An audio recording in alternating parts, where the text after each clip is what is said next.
G'day, legends. Welcome to the very, very first episode of Rube Talk.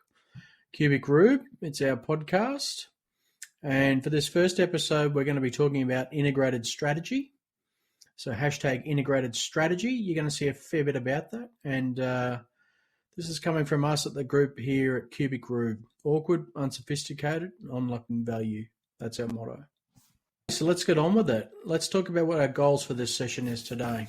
Today we're going to talk about and hopefully give you an idea of what is integrated strategy. We'll go through the structure. We use Porter's strategic choice model or strategic cascade model of building block decisions, and we'll cover some of that in our discussion. And we'll just talk to you about the importance of some of these pieces and where the integration happens, okay? Because the integration is actually the key alignment area. And for any business to be successful, their execution and their actions on the ground have to be aligned with their strategy. So there's a couple of views here when we first start to look at it. Probably the first question to ask is, what is strategy? In my working career, I was very lucky to spend and be a member of the leadership team of Xstrata Copper. And one of the key sessions that we had very early on in our development as we grew the business was, what is strategy? And the answer that the business, educated us on in that was that strategy was the formulation and execution of an integrated set of decisions. In our case, it was focused on creating and sustaining value superior to any competition and to generate superior financial returns. Given that we were part of a public company, we had a lot of stakeholders and shareholders, and for the benefit of our employees as well too. Moving on from that, what is this thing called integrated strategy? So for me, it's got two components.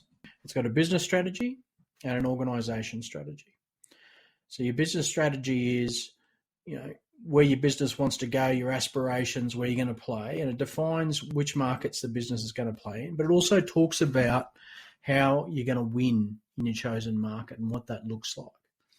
The organization strategy is integrated with the business strategy.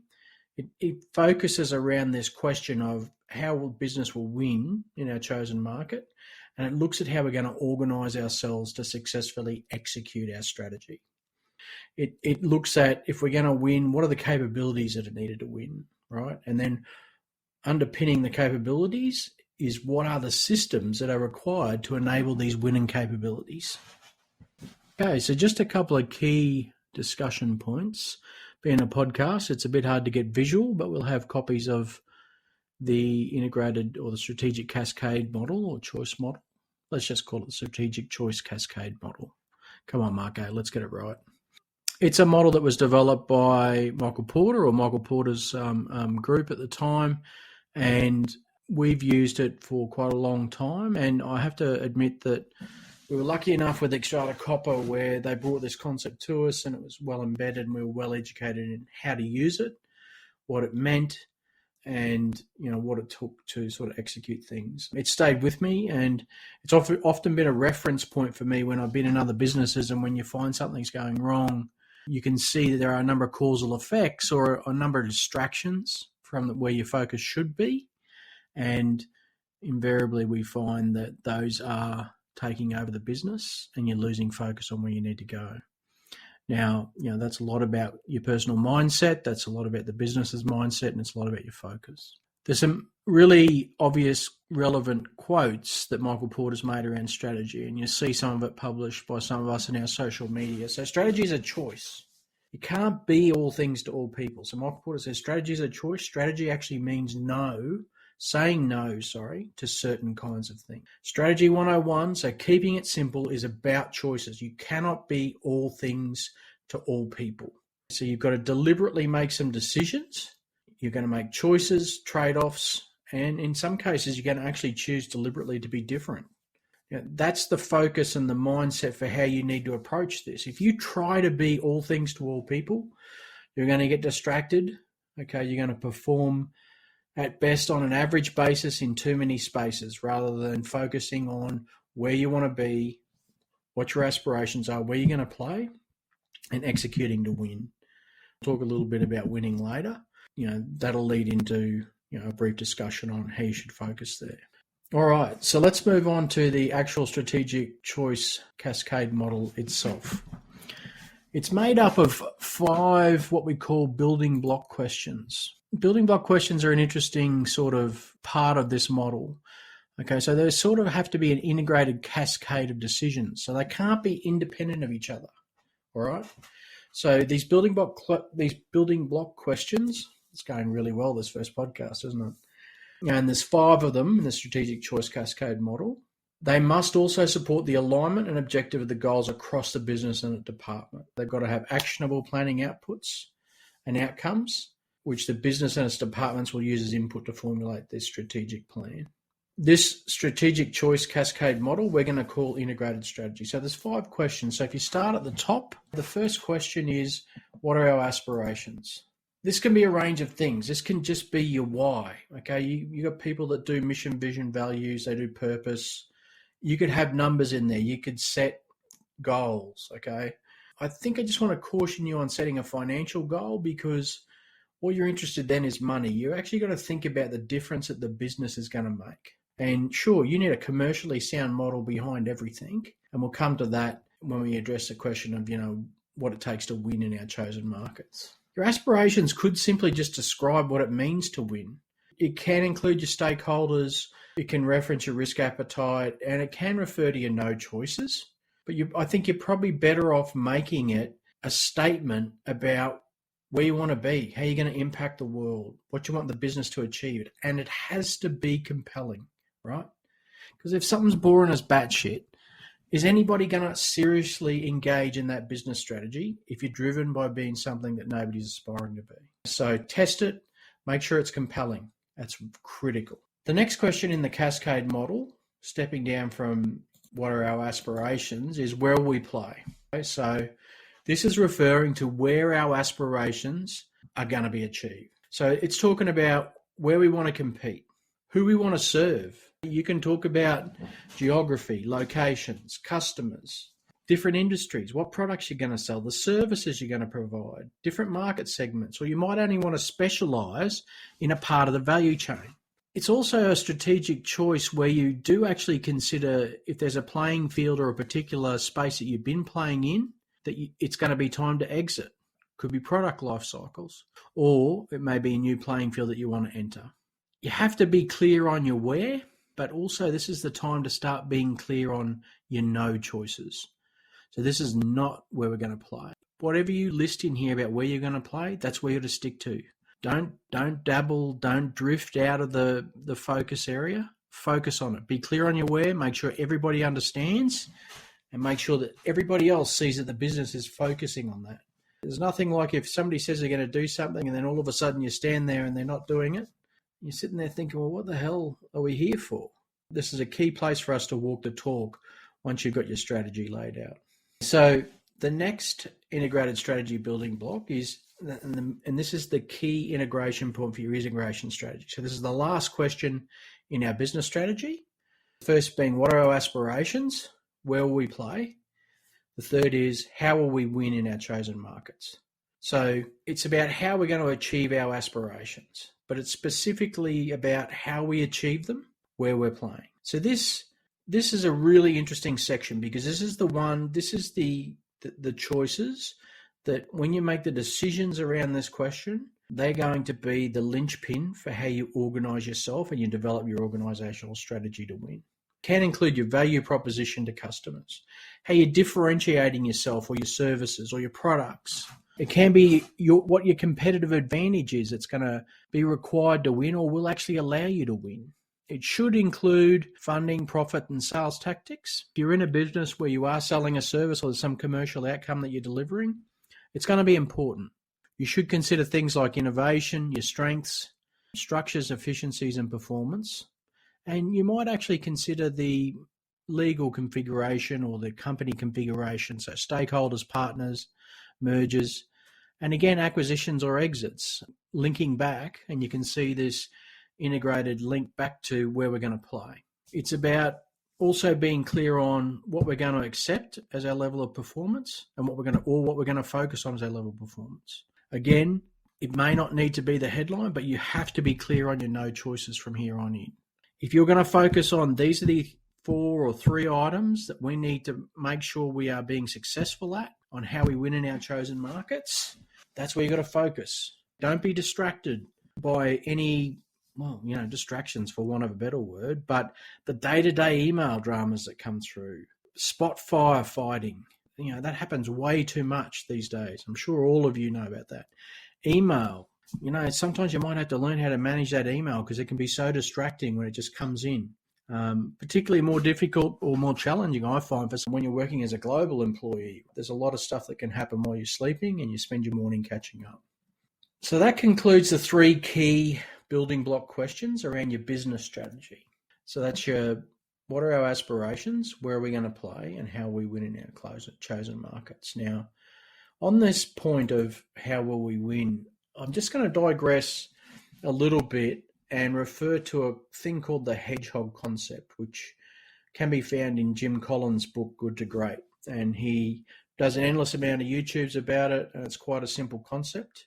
For me, it's something that really resonates about understanding how we win. Some of the notes I've got on that, people have said that, it's a bit of a silly name, the hedgehog concept, but the focus is they really only have one trick, and they just focused on getting where they need to go. And if they're under attack, they can curl up in a ball and protect themselves. But they got this one trick and they do it all. They do it well, sorry. And, the hedgehog concept is that they reduce all the challenges and all the distractions to a simple organizing idea or concept. And anything that does not relate to that idea, concept, or guiding principle holds no relevance. So it's about focusing. It's about not being distracted. And this takes a hell of a mindset. In this world today, there are just so many distractions. And some of them, quite honestly, are just bullshit, right? They're opinions, theories, fake news. I never thought I'd say that, but they can be distractions that mislead people. In Jim Collins' research, and that's a lot of what Jim Collins and his team do, they do a lot of research and they study what good performance is. They also study some of the pitfalls, but we'll talk about that in another podcast. Great companies are the best in their industry, or they pick a different industry. They don't ask themselves the question of, what do we do? That's not it. They ask themselves, what can we do better than anybody else? Or if we can't be the best at it, maybe we shouldn't be doing it at all. So that's the no choice stuff. Now that's a serious question. It isn't really a question of what you want to be best at. Instead, it's more of an honest appraisal of what you can be best at. And that often makes it about passion. And that's why your aspiration needs to be compelling. You got to want to do it. This is what we're going to do. This is where we're going to do it. And this is what it means when we're winning, right? This is how we're going to win. It's very hard to motivate people around you to be passionate. Okay, some people have a natural gift for it, but for most of us, it's difficult. But what you can do is find the things that people are passionate about and drive those things forward. It's really important that when you're doing that, you're clear and you understand and you decide what you're not going to do.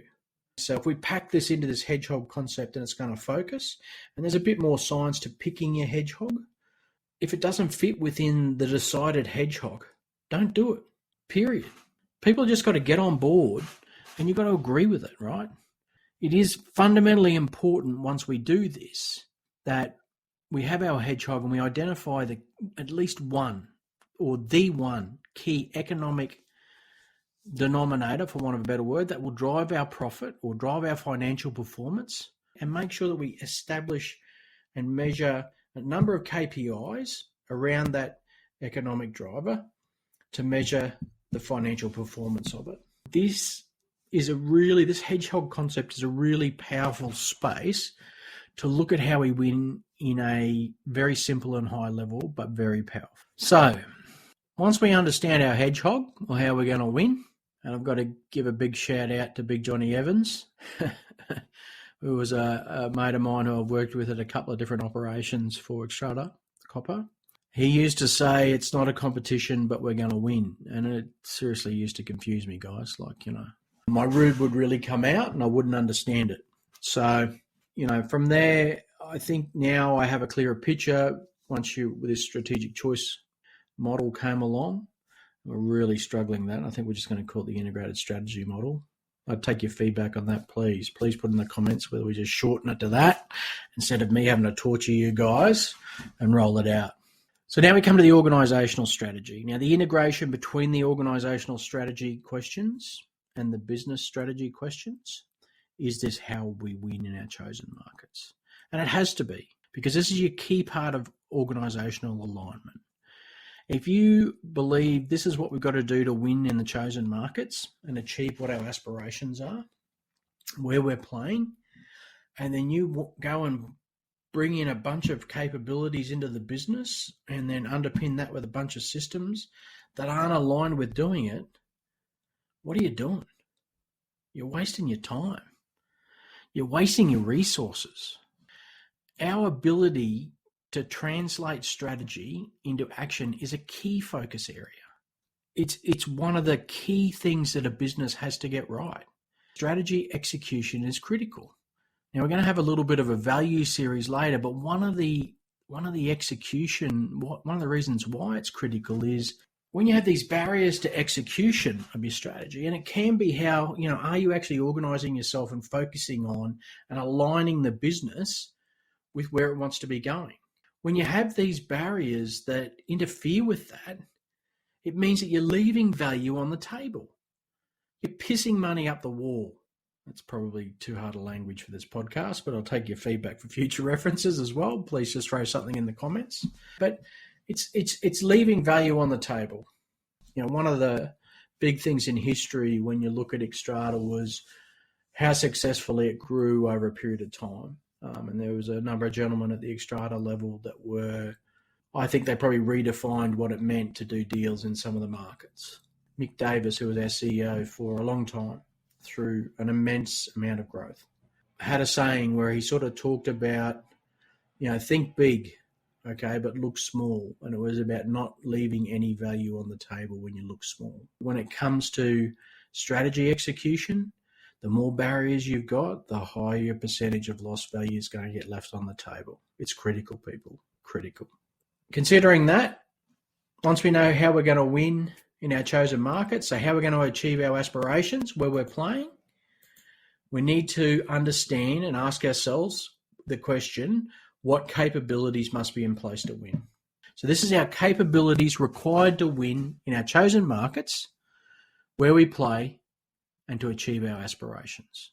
So you can see that in this integrated strategy, I keep linking it back to those clear points. And you know what? It's a simple thing to do, but it's actually really simple and powerful in terms of focusing us on the business and driving our mindset. So these capabilities, they're the core capabilities required and the activities to be reinforced that we need to have to be able to win. It can be related to business structure. It can be related to funding structure. But a large part of this is going to be our delegated authorities, the talent that we attract and how we develop them, the resources and skills required. It's about accountability. We're going to want people and business structure that helps drive our accountability to focus on doing what's required to win.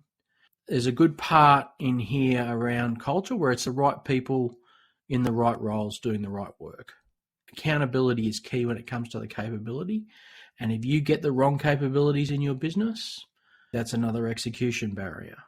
As we've said before, we're going to end up leaving value on the table. So once we understand the capabilities that must be in place to win, we have to think about what management systems are required to deliver you those capabilities to required to win.